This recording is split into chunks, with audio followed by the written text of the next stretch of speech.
vou, antes de pedir o comentário de vocês, pedir para a Paty já rodar uma fala do presidente Arthur Lira ontem, fazendo este recuo em relação ao projeto de lei sobre o aborto. Vamos acompanhar juntos?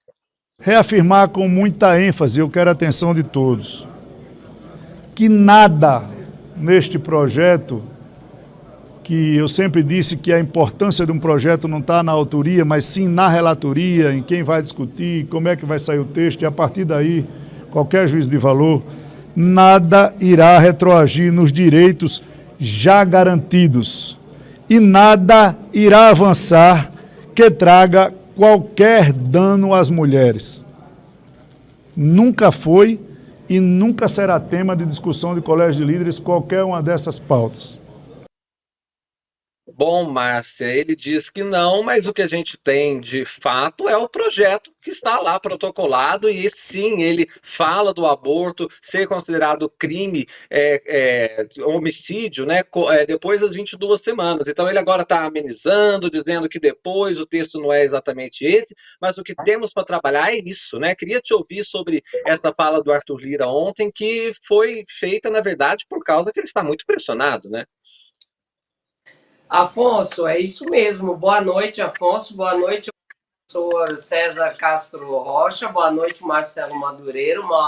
Uma honra, um prazer enorme estar aqui com vocês. Eu e o Afonso, a gente, né, se encontra ali nos corredores do Congresso o tempo todo. E eu estou lá no Congresso, né, Afonso, há 18 anos, professor Afonso e Marcelo Madureira. Bom, é claro, né, Afonso, que essa fala de Lira ontem, ele só fez, afinal de contas, vamos relembrar, né, os nossos boa noite a quem está nos acompanhando, claro, nossos telespectadores. Então, só lembrando quem está nos assistindo que a urgência desse projeto de lei foi votada em 24 segundos. E teve parlamentar lá durante a votação, por exemplo, parlamentares do PSOL mesmo, que não disseram depois para a gente que não sabiam nem o que eles tinham votado.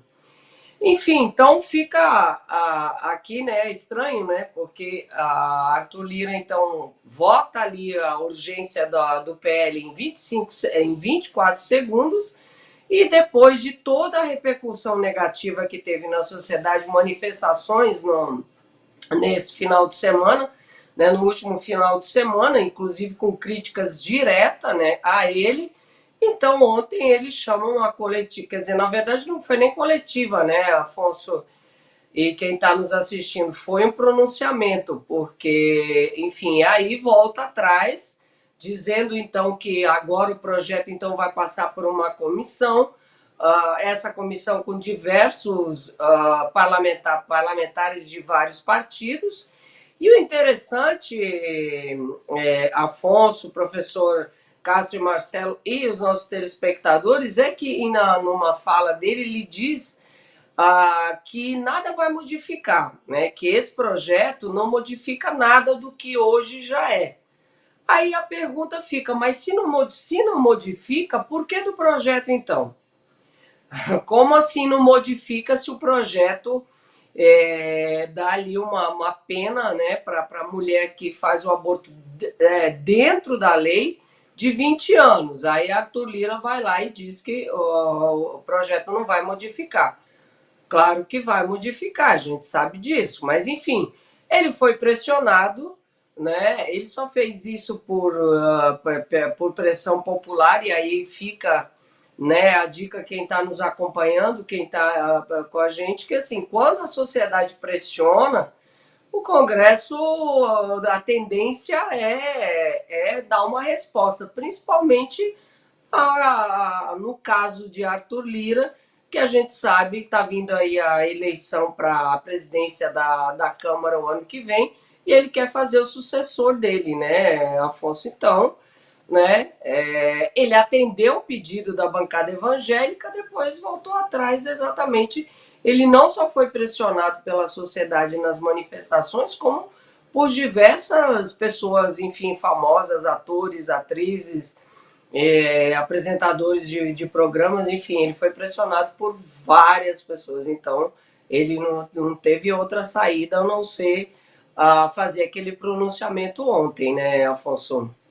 Pois é, Márcia. E na verdade, né, professor, também, um falso dilema essa questão, é contra ou a favor do aborto, porque não é isso que está posto no projeto, não é esta a discussão. A discussão é que o Brasil realmente criminaliza o aborto, mas tem três exceções, e é nessas três exceções que está tentando se mexer de uma forma tão esdrúxula, a ponto de um estuprador ter uma pena menor do que a pessoa estuprada, e você dá uma obrigação legal dessa mulher manter a gestação, mesmo sem a anuência dela. Então, assim, é uma situação muito complicada, mas houve este recuo, pelo menos por hora, não é, professor? Eu queria te ouvir o que isso representa na prática.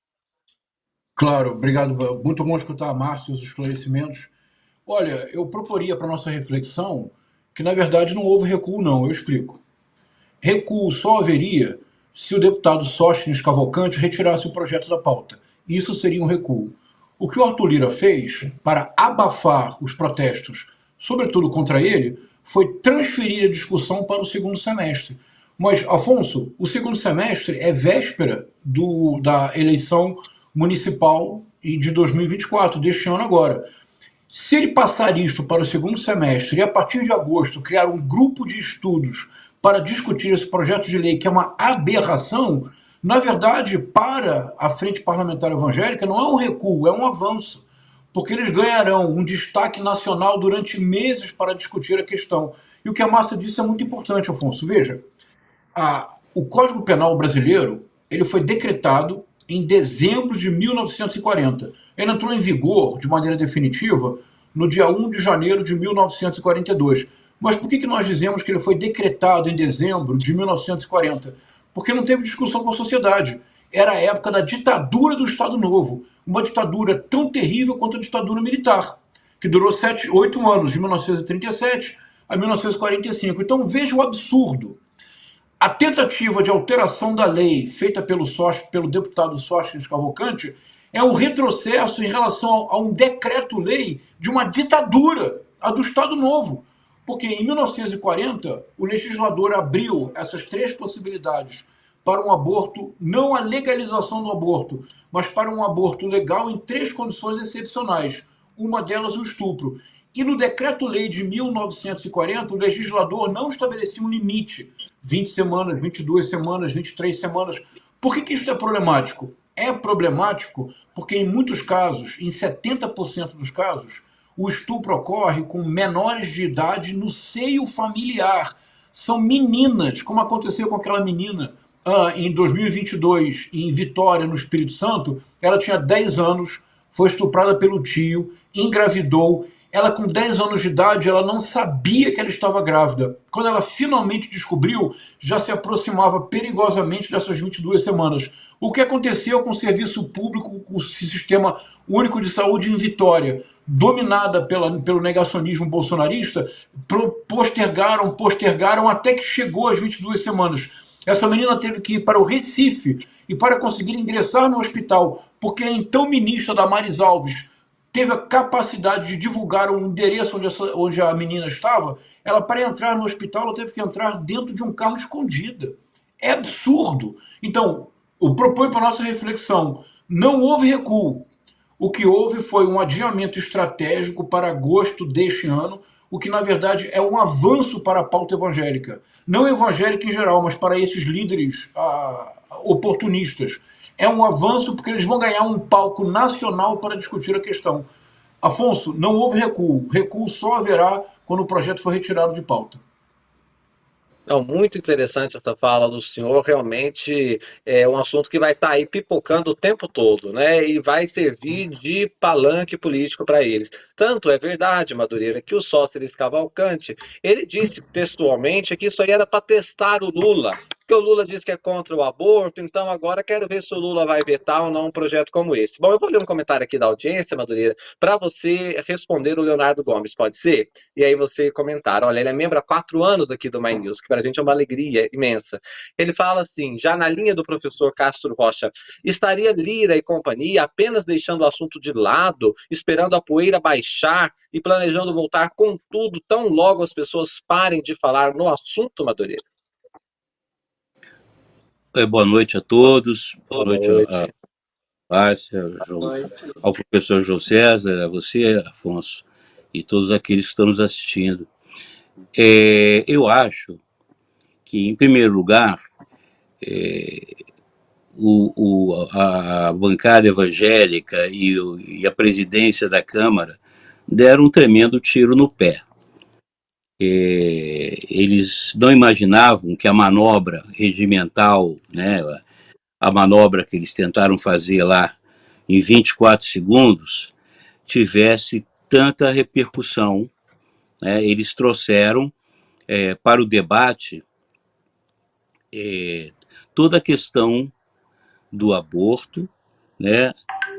Não só a especificidade, né, dessa mudança na legislação, mas eles conseguiram trazer a discussão do aborto para o seio da sociedade, e o que se viu foi uma forte reação, contrária principalmente a esse projeto de lei, né, e que eu acho que as lideranças, essas lideranças que eu diria que são pseudo-religiosas, são oportunistas, né, se aproveitam da ignorância das pessoas, né, do povo, né, à mercê da nossa falta de educação, né, para trazer essa agenda, essa pauta obscurantista, essa pauta regressista, né, essa coisa que é uma excrescência. Eu discordo um pouco do professor João César, que eu acho que trazendo até para a véspera da eleição essa discussão, as lideranças dos pentecostais, né, dessa ala evangélica mais fundamentalista, tem muito mais a perder do que a ganhar, porque é tão extravagante, né, a proposta do projeto de lei é tão extravagante, ela está tão em contradição com o bom senso, né, e até com o entendimento do conjunto da sociedade sobre a questão da violência, do estupro, né, e demonstra, inclusive, como foi dito, né, a falta de conhecimento, porque, como foi dito agora há pouco, uma parte importante dessas vítimas são crianças, jovens, que sequer têm noção, né, do que é estar grávida, né, de estar em estado de gestação. Tudo isso, quer dizer, é de uma coisa tão descabida que eu não sei como a reação foi muito forte da sociedade, né? A reação da sociedade foi muito forte. Então eu acredito que vai essa, como no Brasil, né, quando você cria comissões, comitês para debater um determinado assunto, é uma maneira, né, é um eufemismo para você empurrar as coisas com a barriga. A ideia é, fica o dito pelo não dito, vamos empurrar aí esse assunto para baixo da mesa. Agora, isso não impede de que outras pautas atrasadas, né, até de cunho religioso, né, de cunho doutrinário, sejam colocadas também, né? E isso é mais grave ainda, porque eu acho também uma outra excrescência você ter bancadas religiosas, né, dentro do Congresso, quando o Brasil é um país laico, está na nossa Constituição. E concluindo, queria também fazer uma ressalva, que nessa questão desse atraso, não estão só os evangélicos pentecostais, não. Né? Tem uma parte importante da própria Igreja Católica que patrocina, né, esse projeto de lei, né, que pensa desta maneira. Então, isso é a luta do Brasil atrasado, né, do Brasil obscurantista, contra um Brasil que tenta se libertar dessas amarras e tenta se modernizar. É isso.